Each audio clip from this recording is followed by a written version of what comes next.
अस्सलाम वालेकुम, मैं हूं आपका मेज़बान अदनान हैदर। हम हमेशा सुनते और देखते आए हैं कि जब भी अदालतों के अहाते में कोई दाखिल हो जाता है तो उसकी दीवारें इतनी ऊंची होती हैं कि वहां से वापस फलांगना तकरीबन नामुमकिन हो जाता है, क्योंकि अदालतों के अहाते होते हैं, हॉल होते हैं, कोर्ट रूम होता है, वहाँ अंदर जाने का रास्ता होता है पर वापसी का दरवाज़ा तकरीबन नामुमकिन हो जाता है। और अदालतों में इंसान अपनी उम्र और अपनी हयाती और अपनी नस्लें गुजार देता है। ये हम सुनते आए हैं, कभी कभी आपको ये तजर्बा भी होगा तो इसको देखने का। और ऐसा ही कुछ अब पाकिस्तान के ऐवानों के साथ हो रहा है, और वो आप गुज़श्ता कई महीनों से देख रहे हैं कि हर मसले का हल जो है वो अदालतों से में जाके तलाश किया जाता है, अदालतों से लिया जाता है। कोई भी फ़ैसला हो उसके लिए आखिरी पुकार जो है वो फिर अदालत का दरवाज़ा बनता है। किस हद तक ये बात दुरुस्त है एक जमहूरी अमल में कि कोई भी रूलिंग हो स्पीकर कौमी असम्बली या स्पीकर सूबाई असम्बली की, उसकी सही इंटरप्रटेशन और वो फैसला दुरुस्त है या नहीं, उसके लिए हमारे जो मुंतखब नुमाइंदे होते हैं, मुंतखब मेंबर्स होते हैं, उनको कहीं ना कहीं जाना पड़ता है अदालतों की जानिब, अदालतों से उसको इंटरप्रिटेट कराने। ये एक बड़ा मुश्किल सा मरहला है कि कानून इतना मुश्किल क्यों होता है। होता तो अंग्रेज़ी में ही है, क्या वो अंग्रेज़ी इतनी मुश्किल है कि उसको इंटरप्रिटेट करना तकरीबन नामुमकिन हो जाता है, या अपने ही तर्ज का आप अपने मतलब के लिए उसको इंटरप्रिटेट कर लेते हैं? क्योंकि आज जो कुछ पंजाब असम्बली में हुआ, स्पीकर की कुर्सी पर बैठे आज के जो चेयर कर रहे थे आज का इजलास, उन्होंने उसे अपने हिसाब से इंटरप्रिटेट किया। राजा बशारत कह रहे थे कि इसको इस तरह इंटरप्रिटेट करना चाहिए जो उनके लिए बेहतर था।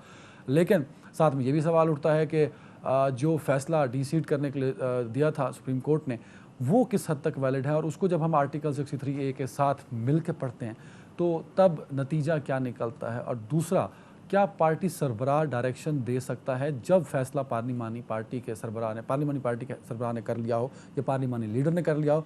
तो थोड़ी सी कन्फ्यूजन है, और कानूनी कन्फ्यूजन्स को हल करते करते शायद हम इस मुल्क का माशी, इखलाकी और सियासी नुकसान कर बैठें। और अगर ये सारे नुकसान हो जाएं तो जमहूरियत धड़ाम से घिर जाती है, और हमारी जमहूरियत तकरीबन घिरने वाली है, बस धड़ाम की आवाज़ आना बाकी है। तो आज पंजाब असम्बली में हमजा शहबाज को वज़ीर आला मुंतखब कर लिया गया। काफ लीग के 10 वोट जो हैं वो मुस्तरद करने के बाद ये मुमकिन हो सका है। इस पर बात करने के लिए मुझे ज्वाइन किया सीनियर सहाफ़ी और तज्ज़ियाकार जनाब एजाज़ साहब ने। एजाज़ साहब, बहुत शुक्रिया वक्त देने के लिए। अली हसन मुमताज़ साहब पंजाब असम्बली के अंदर थे, दरवाजे बंद थे, पता नहीं वो दरवाजे उनके लिए खुले या अभी तक बंद हैं।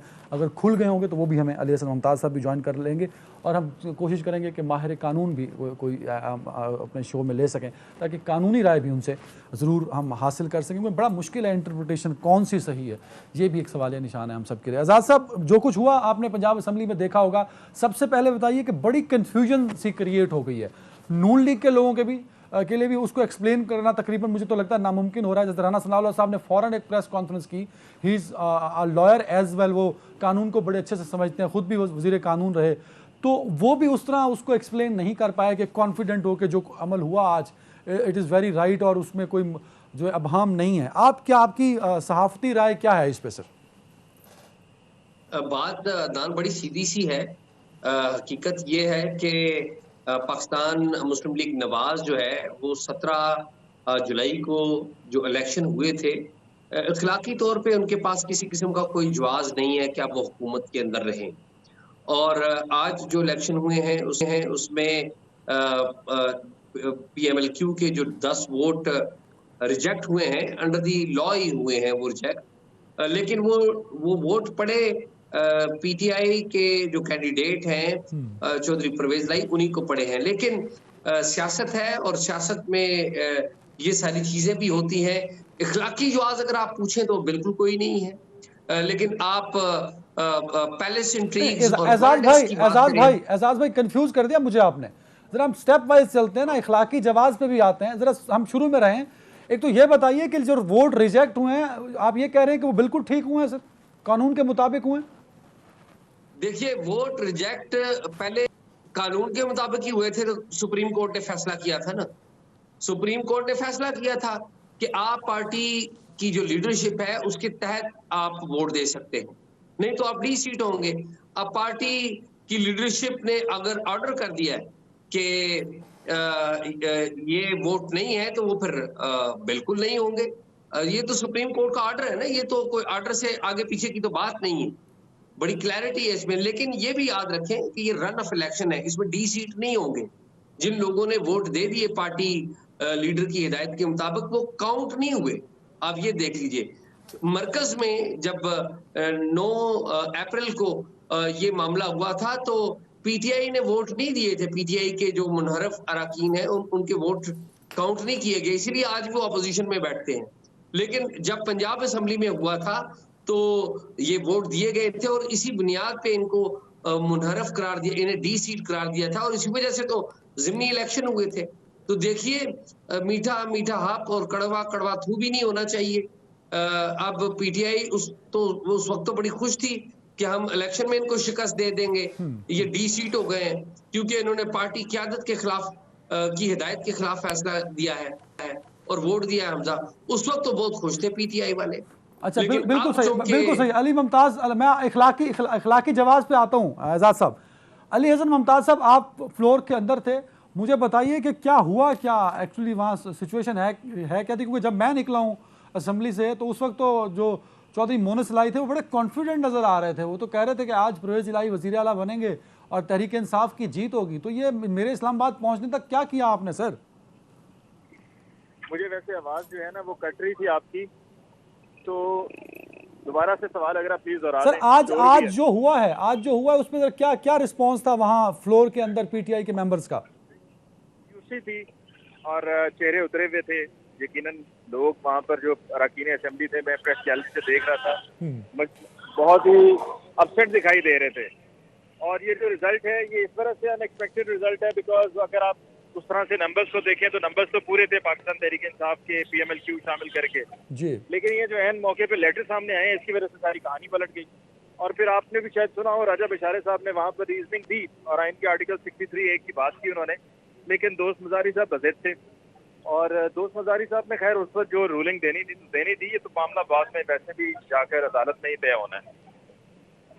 बिल्कुल सही। अच्छा एजाज आपकी तरफ आ रहा हूँ, तो इखलाकी जवाब पे बात कर ले, फिर मैं आर्टिकल 63A के पढ़ता हूँ, मेरे सामने है।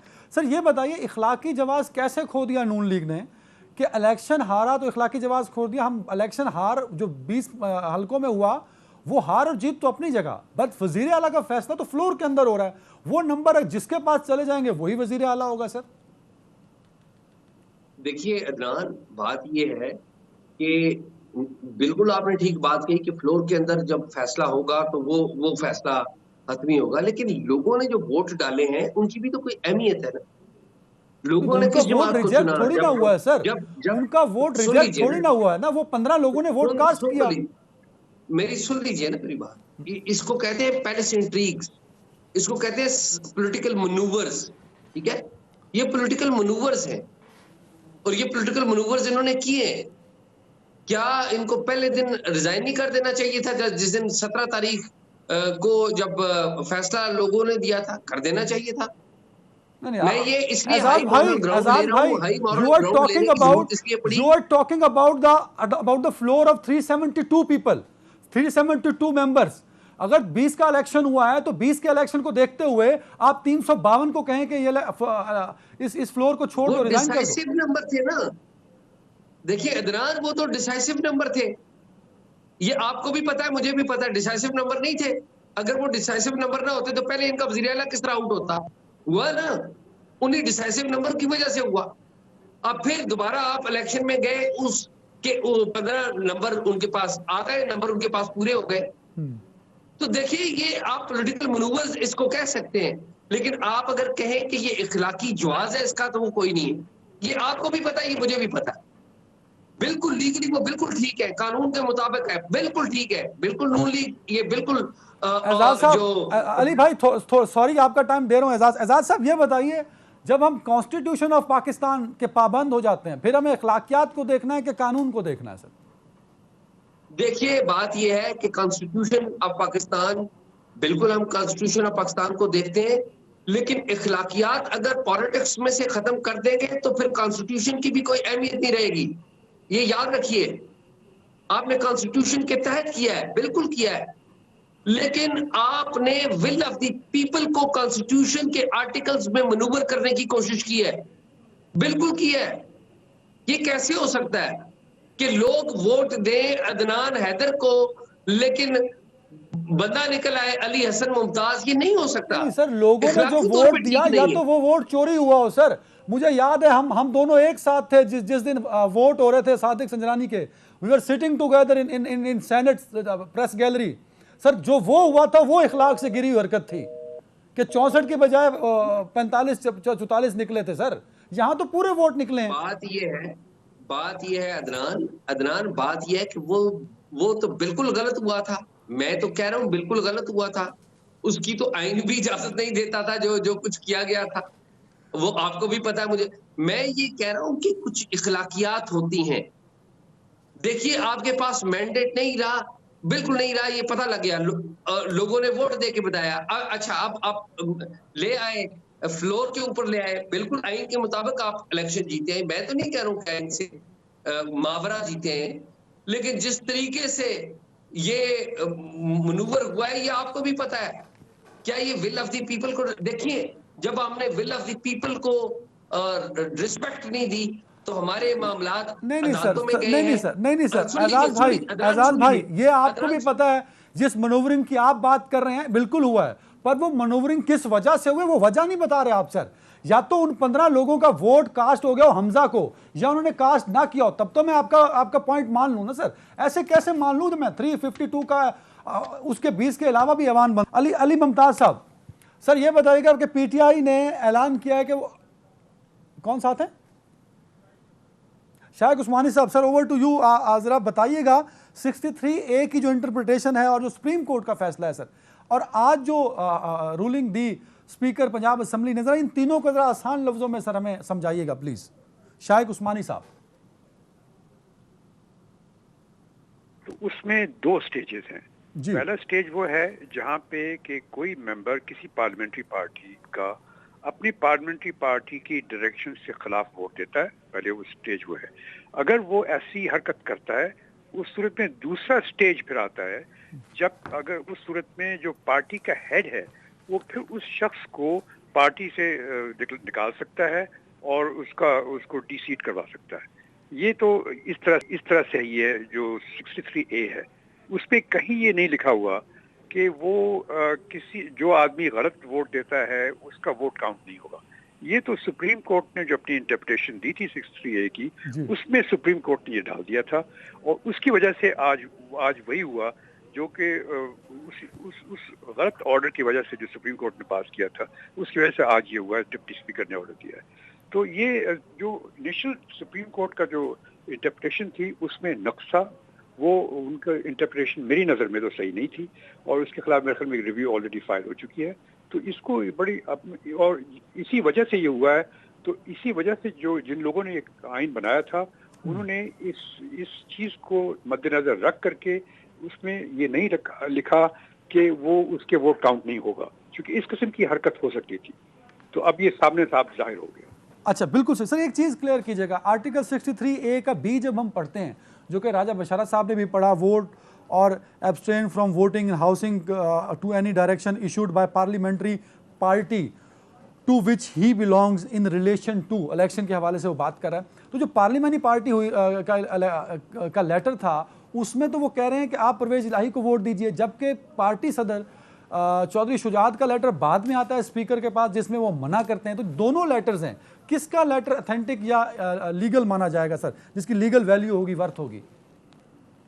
कि इसके 2 स्टेजेस हैं। एक स्टेज पहला ये है कि पार्लियामेंट्री पार्टी की डायरेक्शन से खिलाफ कोई काम करे। तो ये इन लोगों ने जो पीटीआई जो PMLQ के लोग हैं उन्होंने पार्लियामेंट्री पार्टी की डायरेक्शन के खिलाफ कोई काम नहीं किया। ये तो मानी हुई बात है, जो कि पार्लियामेंट्री पार्टी ने जो उनको कहा था उन्होंने उसके मुताबिक वोट दिया। लेकिन जो पार्टी का हेड है जिसका काम उस वक्त आता है कि जब वो कोई काम पार्लियामेंट्री पार्टी के ऑर्डर के खिलाफ करता है, तो उसका तो स्टेज बाद में आता है। ये अलग बात है कि पार्लियामेंट्री, चूंकि अब ये सामने आ गया कि जो पार्टी का हेड है उसकी ये मर्जी नहीं थी जो कि पार्लियामेंट्री पार्टी की तरफ से डायरेक्शंस हुई थी। तो अब अगर पार्लियामेंट पार्टी का हेड चाहे तो उनको अपनी पार्टी से निकाल सकता है, उन सब लोगों को। बिल्कुल सही। लेकिन एक चीज क्लियर कीजिएगा शायद सर, एक चीज क्लियर कीजिएगा, पार्लियामानी पार्टी का जो फैसला होता है क्या उसको पार्टी सदर कैंसल या रिजेक्ट या नल एंड वॉइड करार दे सकता है सर? क्या है तो उस सूरत में पार्टी का जो हेड है उसके पास तो राइट होता है कि वो अपनी पार्टी के किसी आदमी को शो कॉज नोटिस दे करके उसको निकाल दे पार्टी से।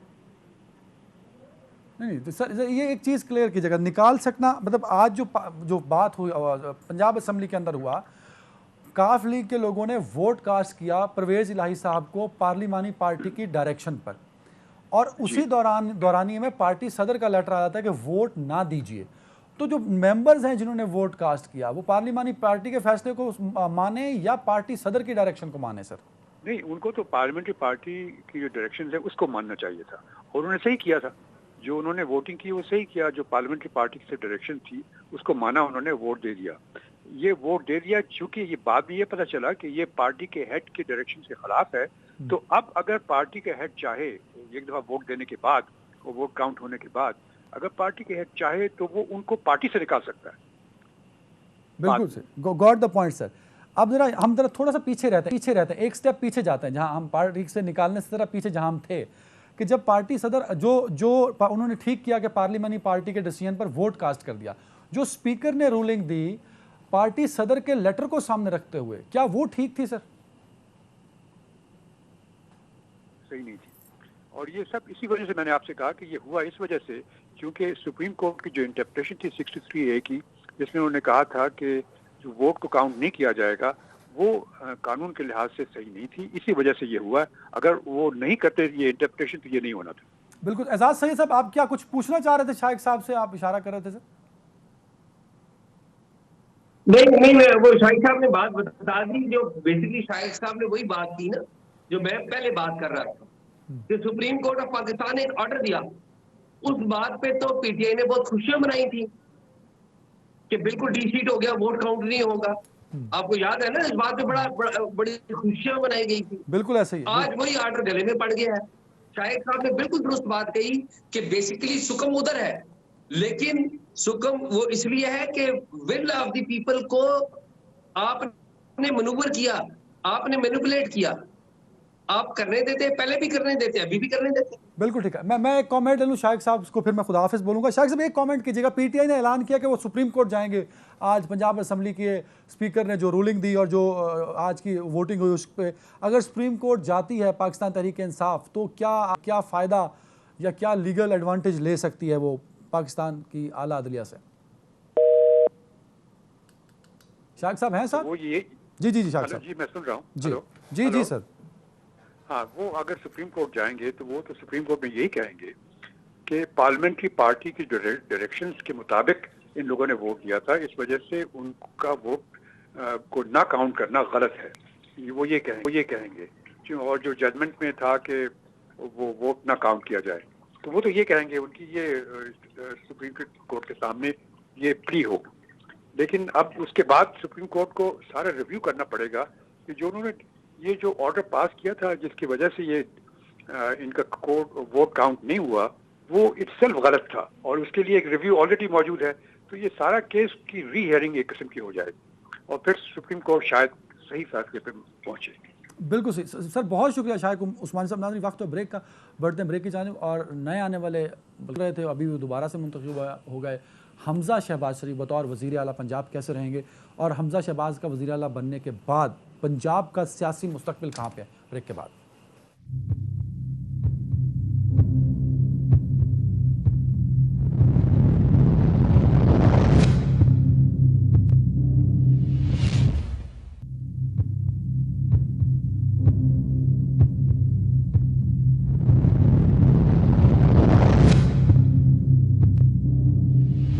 Welcome back. और इमरान खान साहब ने अनाउंस किया है कि तमाम उनके जो वर्कर्स हैं, जो पीटीआई के लोग हैं, वो एहतजाज के लिए सड़कों पर निकलें, और साथ ही उनकी लीगल टीम ने सुप्रीम कोर्ट जाने की भी बात की है। देखना यह है कि अब मुल्क के जो सियासी हालात हैं वो किस तरफ जाते हैं। अलीना शिकरी साहब हैं मेरे साथ, हमारी कोलीग एंकर। अलीना, बहुत शुक्रिया वक्त देने के लिए। आप लगता है बहुत थकी हुई हैं या बड़ी उदास हैं, क्योंकि आप बड़ा सारा दिन चैनल पर रहीं, तो शायद थकावट की वजह से चेहरे पर थकावट के आसार हैं। तो क्या आज जो हुआ पंजाब असम्बली के अंदर, ये किसकी जीत है और किसकी हार है? आवाज दे दें अलीना साहबा। जी थैंक यू, बहुत शुक्रिया अदनान बुलाने के लिए। अदनान, मेरे ख्याल से जो कुछ हमें नजर आ रहा था वो 17 जुलाई के बाद बड़ी चीजें एविडेंट थी कि नंबर्स के एतबार से आपको पता था कि क्लियर मैंडेट पाकिस्तान तहरीक इंसाफ के हाथ में है और शिकस्त दूसरी पार्टी ने तस्लीम भी कर दी थी। लेकिन उसके बाद फौरन ही हफ्ते का आगाज इस नोट पे हुआ कि जब कहा गया कि जी पंजाब को अकेला नहीं छोड़ा जाएगा और 5 MPs से वो सिलसिला शुरू हुआ कि जी 5 MPs मिसिंग हो जाएंगे और वो 50 तक चले गए वो तादाद। सेकेंडली जितना पैसा उस पर लगाया जा रहा था तो बहुत चीज़ें जो ढकी छुपी या पसे पर्दा होनी थी वो बहुत खुलकर सामने आ गई थी और पता था कि मैनूवरिंग किस लेवल पे हो रही है, जिसके बाद क्या मतलब ये बात समझाइए, हुआ क्या? देखें, सबने वोट कास्ट किया, जो इमरान खान साहब के MPs थे उन्होंने भी वोट कास्ट किया, उनके इत्तेहादियों ने भी वोट कास्ट किया। ये तो चौधरी शुजात जो PMLQ के सदर थे उनके लेटर से वोट रिजेक्ट हुआ। आप जो बात कर रही हैं वो शायद किसी और इलेक्शन की कर रही है, मैं आज के इलेक्शन की बात कर रहा हूँ। नहीं, जो आप लेटर के हवाला दे रहे हैं, आईनी माहिरीन समझते हैं कि जी इस लेटर की कोई कानूनी और आईनी हैसियत नहीं है। आपको 63 जो बी का 63A(B) का जो हवाला दिया जा रहा है कि जी वोट्स अगर जो मेंबर हैं पार्लियामेंट्री पार्टी के, वो अगर वोट करते हैं या एब्सटेन करते हैं from voting in the house contrary to any direction issued by the parliamentary party, not by the parliamentary head, by the parliamentary party to which he belongs, तो फिर जो है आपको पता है कि he may be declared in writing by the party head to have defected from the political party. So यहाँ पर political party Alina, you are going on in a wrong direction.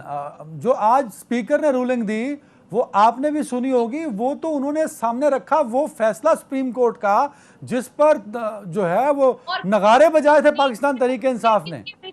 किसके बेसिस पे रखा? वो उस खत के बेसिस पे रखा जो चौधरी शुजात साहब की जानिब से पेश किया गया था। आपको पता है कल तक की क्या मनूवरिंग चल रही थी, आपको पता है आज भी जरदारी साहब जो है वो चौधरी शुजात साहब के रिहाइश गाह पर पहुंचे थे। बड़ी चीजें थी, जिसके बाद ये खत जिसके बेसिस पे डिप्टी स्पीकर ने अपनी रूलिंग दी है तो वो खत पे मबनी है ना। वो 10 वोट्स जो काफ लीग के थे, जो कि अगर परवेज इलाही साहब अलीना आप ट्रांसमिशन में थी, आपने नहीं सुना, स्पीकर ने वो ruling with the context, with the reference of Supreme Court orders दी है मैम। नहीं, लेकिन कहने का मकसद है अगर आप डिप्टी स्पीकर की बात सुन रहे होते तो उन्होंने आगाज ही उस बात से किया है कि जी चौधरी शुजात साहब का उनको लेटर में मिला था और चौधरी शुजात साहब का लेटर पढ़ा गया। सबसे पहले तो डिप्टी स्पीकर ने आगाज इस बात से किया है कि चौधरी शुजात साहब का लेटर पढ़ा गया जिसमें उनकी क्लियर डायरेक्शन सी पार्टी की मेंबरान को कि वो वोट करें हमजा शहबाज शरीफ साहब के फेवर में। तो इसके बेसिस पे वो आगे से डिसाइड हो रहा है कि बिल्कुल ठीक है। एजाज साहब ये जो कंफ्यूजन क्रिएट हुई है शुजात साहब के लेटर से, उसके बाद आप मुझे बताइए कि PTI के पास क्या ऑप्शन रह चुके हैं, क्योंकि जो पहला ऑप्शन हमेशा वो इस्तेमाल करते हैं वो एहतजाज का। खान साहब ने सबको अनाउंस कर दिया और लोग सड़कों पे बाहर निकलना शुरू भी हो चुके हैं। लिबर्टी जहां कल इमरान खान साहब ने खिताब किया था लाहौर में, वहां तो फायरिंग भी सुनाई दी गई अभी थोड़ी देर पहले। एजाज साहब, बात यह है कि पंजाब की हुकूमत ने वफाकी हुकूमत से रेंजर्स तैनात करने की दरखास्त भी दे दी है। लाहौर, मुल्तान और इस्लामाबाद में रेंजर्स तैनात करने की दरखास्त दी गई है। खान साहब जो है वो जो बेहतरीन जिसमें उनको महारत हासिल है वो एहतजाज करने में महारत हासिल है, इसमें कोई डाउट नहीं है। और जरदारी साहब को कमाल हासिल है जोड़ तोड़ में, और नून लीग को भी कमाल हासिल है पावर को वापस ग्रैब करने में। तो अब देखें 3 एक्सपर्टीज हैं, जीता कौन है ये मैं और आप देखेंगे। लेकिन ओवरऑल बात यह है कि ये जो कुछ भी हो रहा है ये सारा इसमें सिर्फ सियासतदान डिस्क्रेडिट हो रहे हैं, इसमें पार्लियामेंट की तौहीन हो रही है। आपने पार्लियामेंट के ज़ेरे नगी होनी चाहिए। एजाज साहब कता कलामी की माफी चाहते हुए, एजाज साहब ये अब से नहीं हो रहा सर, ये गुज़श्ता 4 महीनों से हो रहा है। मैं ये पूछना चाहता हूं बतौर पाकिस्तानी शहरी, कब तक ये तजलील होती रहेगी इस सिस्टम की, पार्लिमान की, लोगों के मैंडेट की? सर देखिए ये सारा ये तजलील होती रहेगी। जो सबसे बड़ा इशू है ना वो इकोनॉमी है, जो भूख है ना, और पाकिस्तान का खुदा न खास्ता डिफॉल्ट होना या डिफॉल्ट हो जाने का खतरा होना, वो हमें ठीक करेगा। और ये बातें ये हुकूमत इस तरह से, मेरा नहीं ख्याल कि इमरान खान साहब जिस तरह एहतजाज करेंगे अनटिल और अनलेस वो गिरफ्तार हो गए तो कुछ सिचुएशन बदल सकती है। मेरा ये ख्याल है कि ये जो हुकूमत है ये चलना बड़ा मुश्किल होगा, ये हुकूमत चलना बड़ा मुश्किल होगा, ये it will not be an easy thing. और अगर हुकूमत चला भी लेंगे तो वो सड़कों पे बैठे होंगे, वो आपको डिस्टेबलाइज करते रहेंगे, मुल्क का नुकसान होता रहेगा, उन्हें कौन रोके? ये भी एक मसाइल है। बिल्कुल अलिया साहब, जो मुल्क की सूरत हाल चल रही है अगर ये रही तो आई एग्री विद एजाज कि हमारी जो माशी सूरत हाल है वो अब तर हो जाएगी। कंडीशनल सवाल पूछ रहा हूँ, अल्लाह ना करे, वैसे तो we are very near to default, अगर हम डिफ़ॉल्ट कर जाते हैं रिस्पॉन्सिबल, ऑफ कोर्स सारा पॉलिटिकल तबका होगा उसमें, खान साहब भी हैं, नवाज शरीफ भी है, जरदारी भी है, मौलाना साहब भी होंगे, एक्चुअली ये क्रेडिट किसको जाएगा इस मुल्क को माशी तौर पे तबाह करने का और डिफ़ॉल्ट करने का, अगर हो जाता खुदा ना खास्ता?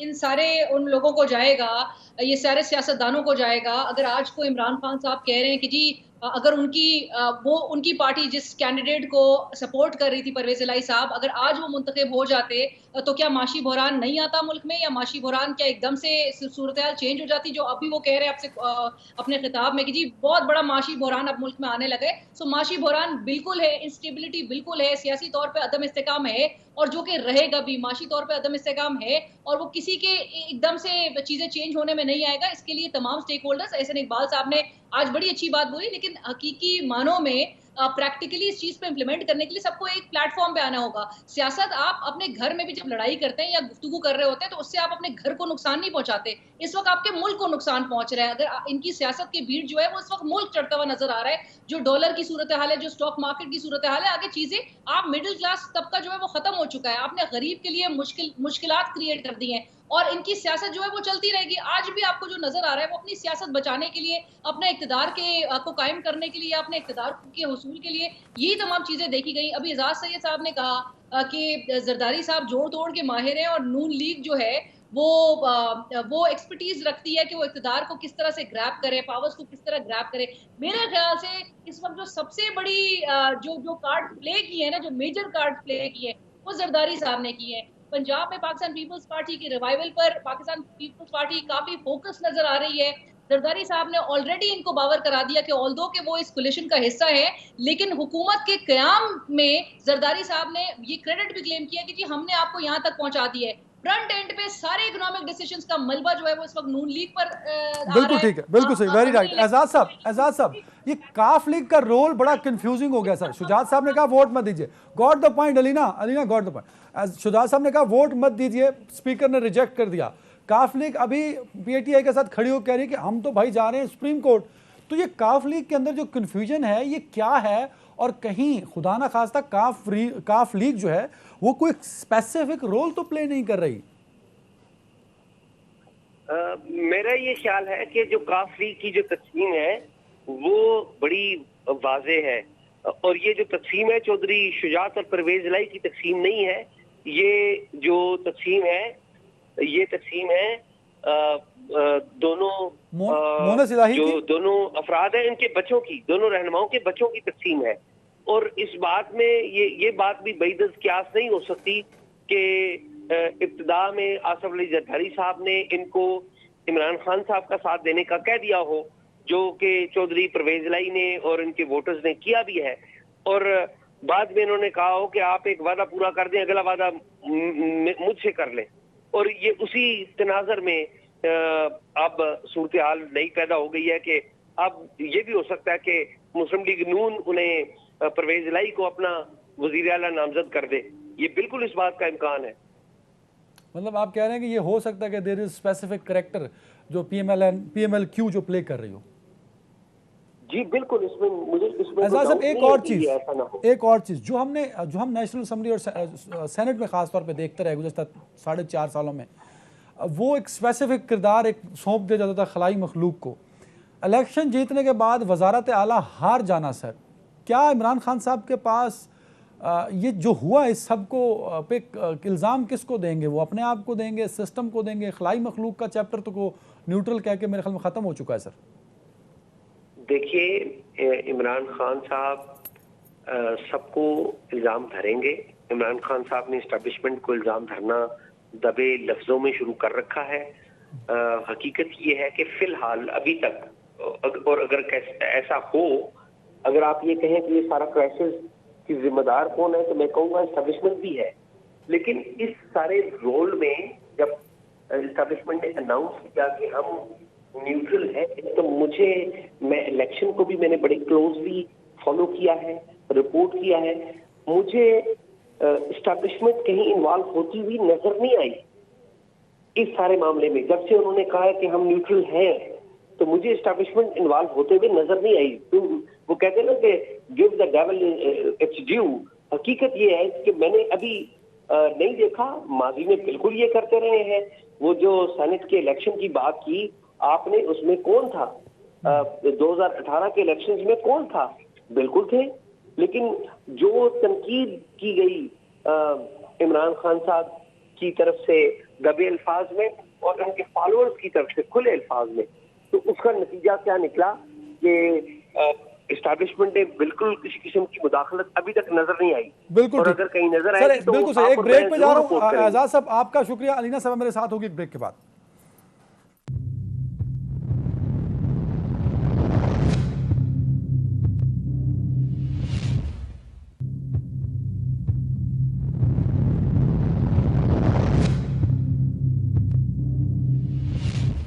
Welcome back. अलीना, जब मैं पंजाब असम्बली से निकल रहा था तो हमजा शहबाज के चेहरे पर मुस्कुराहट, नून लीग के अरकान की जो बॉडी लैंग्वेज थी वो देख के बड़ा मतलब दे वर वेरी कॉन्फिडेंट।